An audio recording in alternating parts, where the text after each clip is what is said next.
Je tourne cette vidéo pour la 40e fois parce qu'on me dérange à chaque fois et j'espère que cette fois-ci c'est la bonne. J'espère. Bienvenue dans une nouvelle vidéo les gars, et comment allez-vous? J'espère que vous allez tous bien. Donc aujourd'hui on va parler sur ce sujet de l'Italie. Parce qu'il y a eu beaucoup de rumeurs ces derniers moments, ces derniers jours. Et donc j'avais envie de vous donner mon opinion, j'avais envie un peu de vous raconter à vous aussi ce que s'est passé, pour ceux qui ne le savent pas, ou qui ne le suivent pas, je sais pas.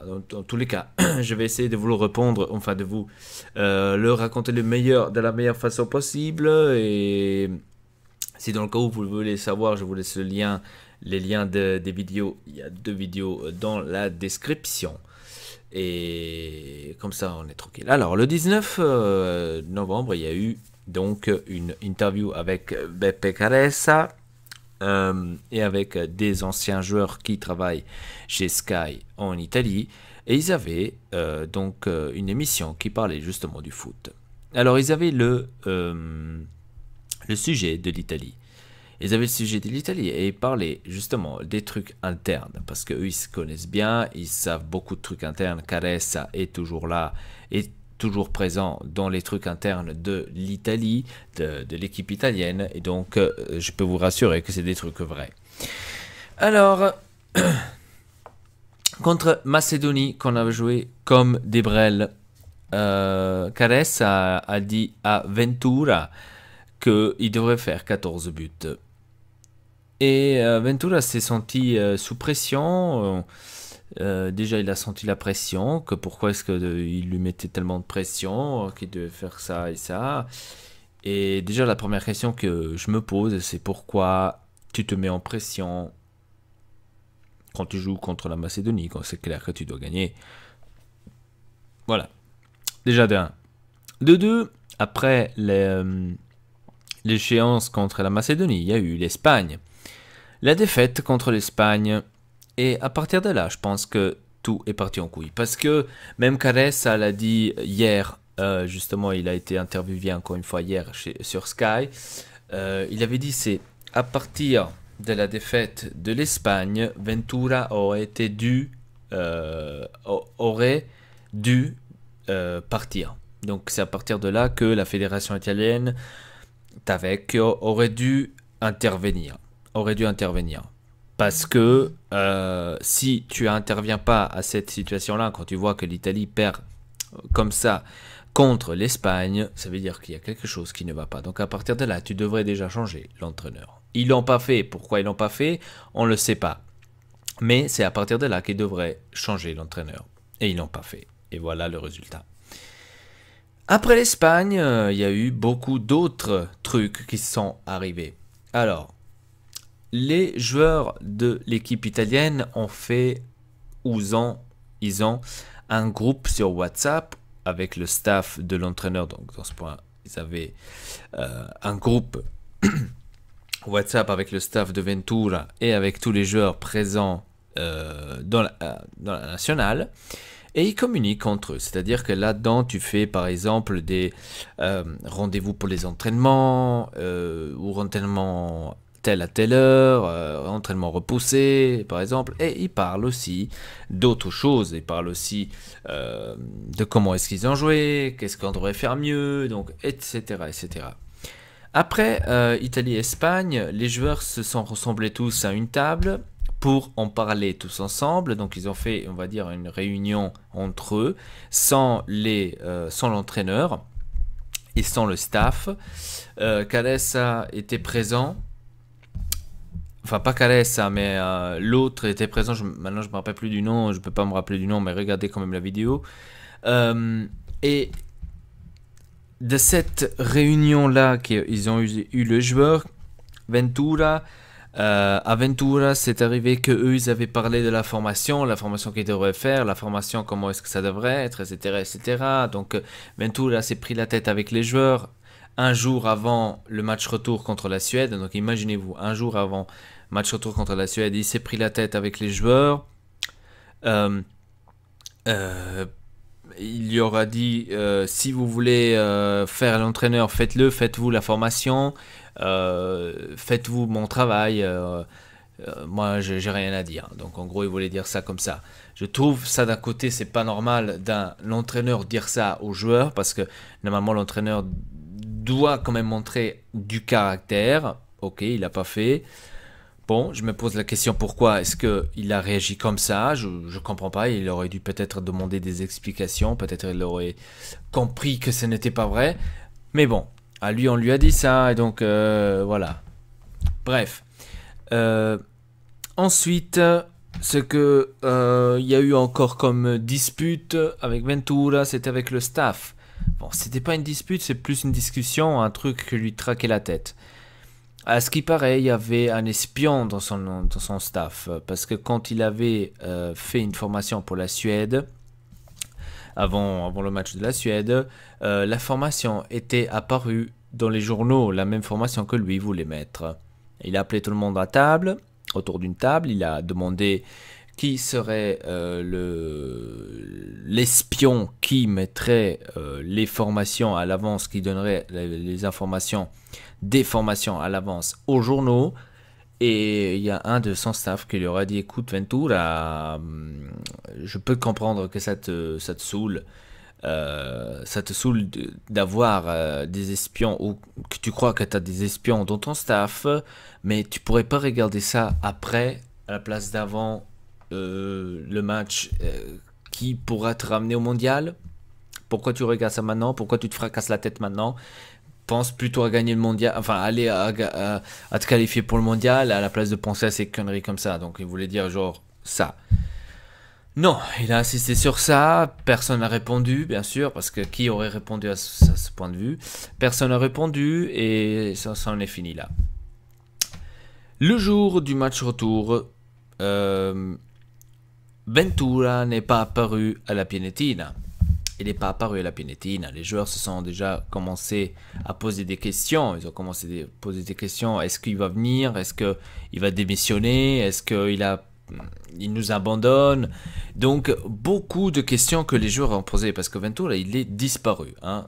Il ne savait pas s'il devrait s'entraîner. Il ne savait pas s'il y aurait un entraînement. Rien. Il ne savait rien du tout. Imaginez-vous un jour avant le match contre la Suède. Et c'est là que vient l'histoire, ce que je vous ai dit avant, ce que je vous racontais avant quand il est revenu. Donc il s'est disputé pratiquement avec les joueurs, où il leur a dit si vous faites encore, si vous faites déjà des réunions en secret et que vous parlez des formations, etc., faites-vous l'entraîneur. Mais en fait, la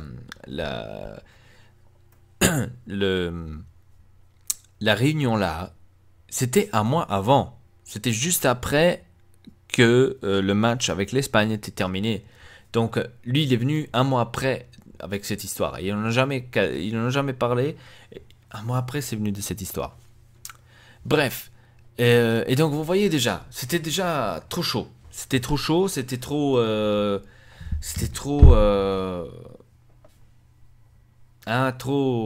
trop. Donc on pouvait pas... Il n'y a personne qui pouvait se concentrer sur ça là. Voilà. Donc les joueurs à ce moment-là, ils ont pensé à une seule chose, ils ont pensé soit on gagne et c'est grâce à nous, soit on perd et c'est la faute de Ventura. Voilà.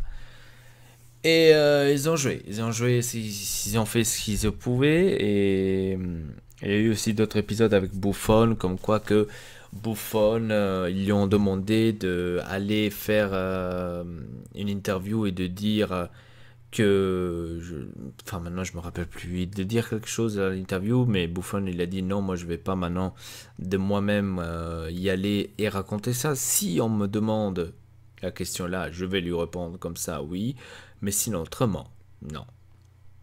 Maintenant je me rappelle plus exactement ce que c'est parce que la vidéo quand même, elle est longue et donc je peux pas. Et donc qu'est-ce que je voulais vous dire? Et donc, vous voyez le chaos total qu'il y a eu. Le chaos total qu'il y a eu. Les joueurs aussi, ils avaient compris que Ventura n'était pas un entraîneur pour l'équipe. Donc, déjà en le regardant pendant les matchs, qu'il soufflait, etc., etc. C'est pas possible, quoi. Tu fais ça pourquoi tu fais ça? Voilà. Donc ils voyaient ça, ils n'étaient pas aveugles. Et donc, ça c'était le chapitre Ventura. Ensuite, il y a eu les démissions. Bon, les démissions. Il a été jeté dehors. Il a été jeté dehors.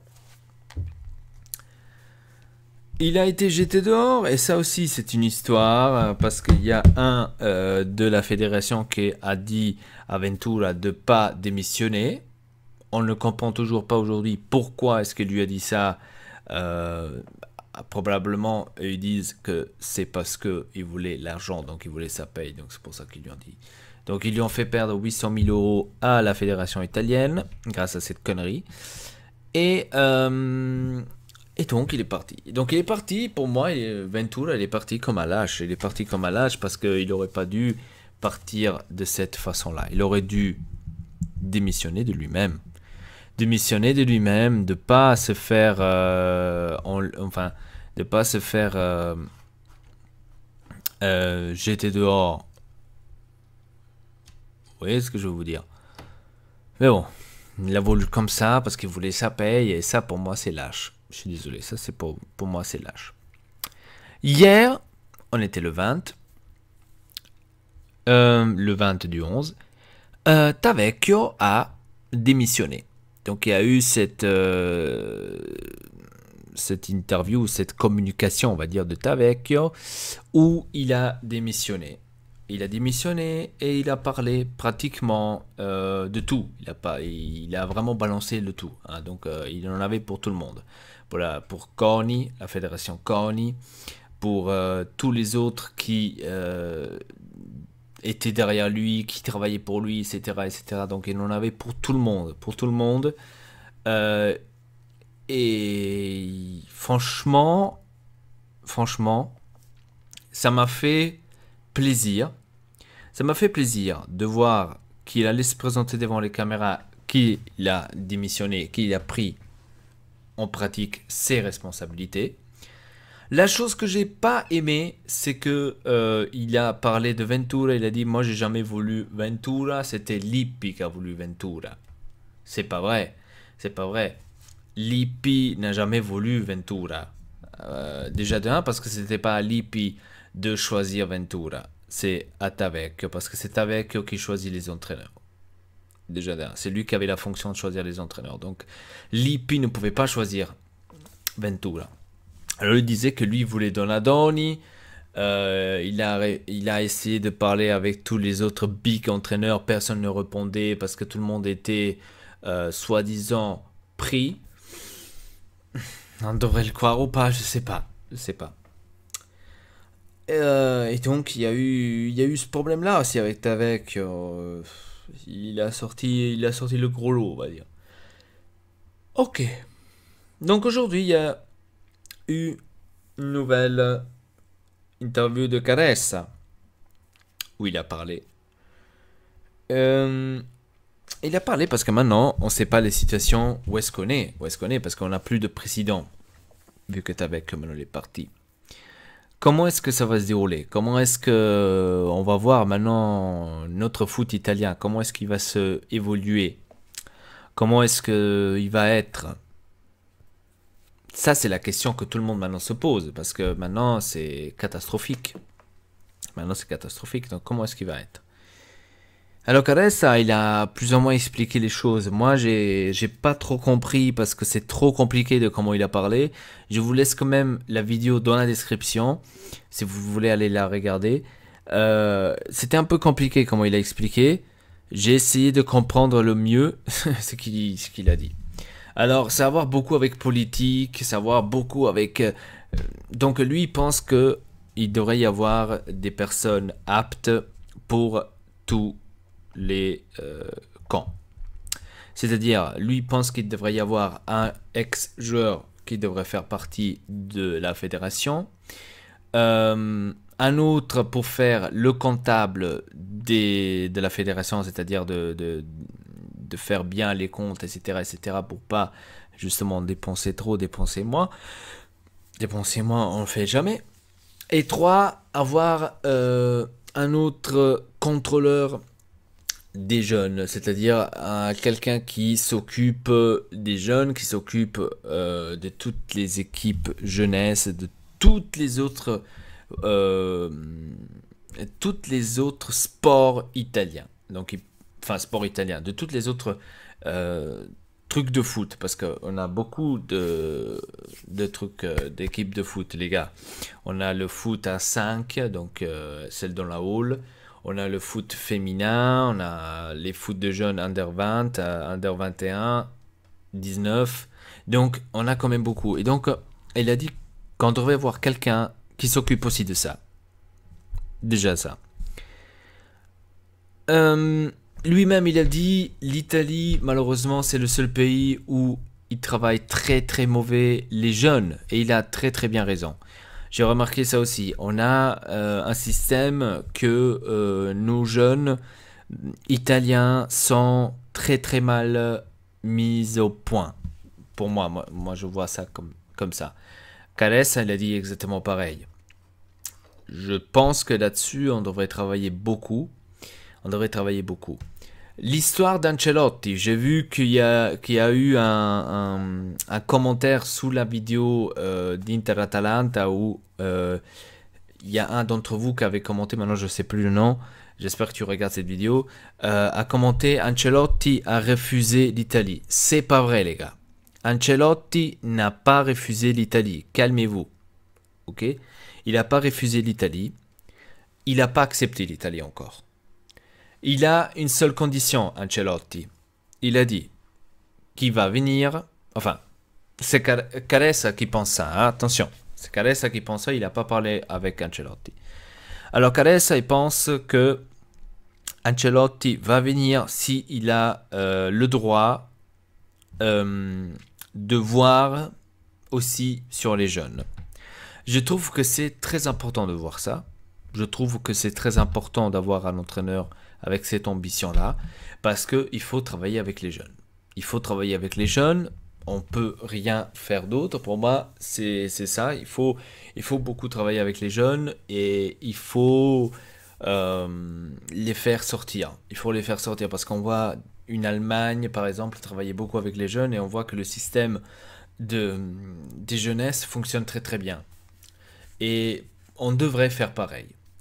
Ensuite, il a parlé des prochains buts que la fédération italienne voudrait avoir, que j'aimerais voir aussi. Il a parlé de 2028. L'Italie veut hospiter l'Europe, la Coupe d'Europe, chez eux à la maison. Ça me ferait plus que plaisir. Ça me ferait plus que plaisir d'avoir une Coupe d'Europe chez nous à la maison. J'espère qu'on va pouvoir y arriver. Il a dit on a 10 ans de temps pour se préparer comme avait l'Allemagne en 2006. Je trouve que c'est très important de le savoir. Il a dit même, parce qu'il y a des joueurs, enfin j'ai vu aussi quelques commentaires que des gens ils avaient cru que Caressa il avait dit qu'il voulait Mourinho sur comme sélectionneur de l'Italie. Il n'a pas compris en fait. Enfin, ils n'ont pas compris ce que Caressa voulait dire. Caressa était en train de dire un exemple. Il était en train de dire un exemple. Alors, tu vas prendre Mourinho et tu vas essayer de le faire. Hein.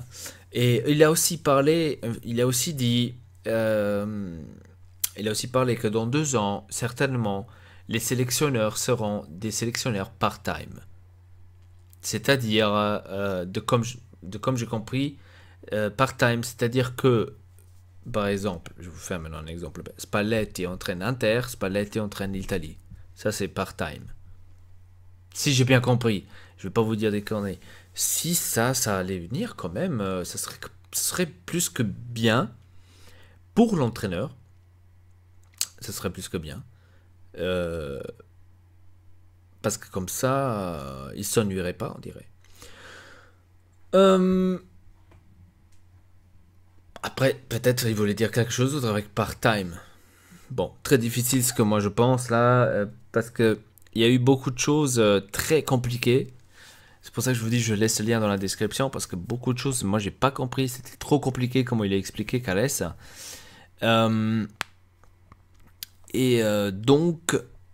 il a dit encore qu'en 2022, il s'est trompé, il a dit 2020, mais il voulait dire 2022, on va gagner les mondiales.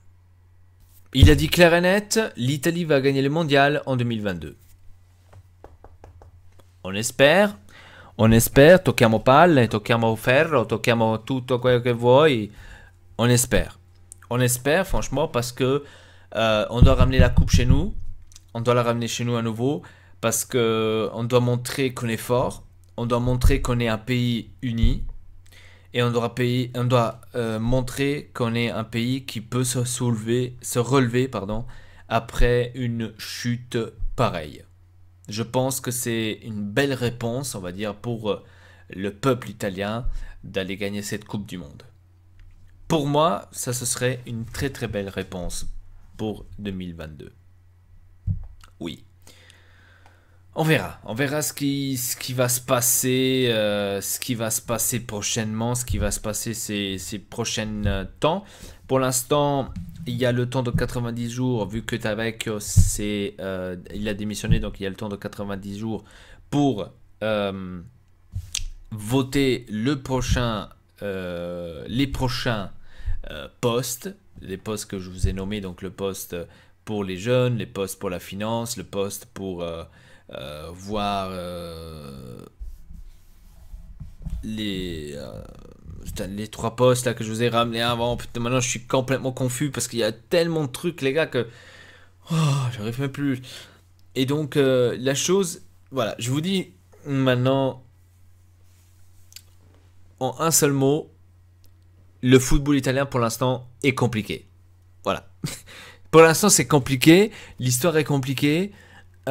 Moi je pense qu'on devrait changer beaucoup. Je pense qu'on devrait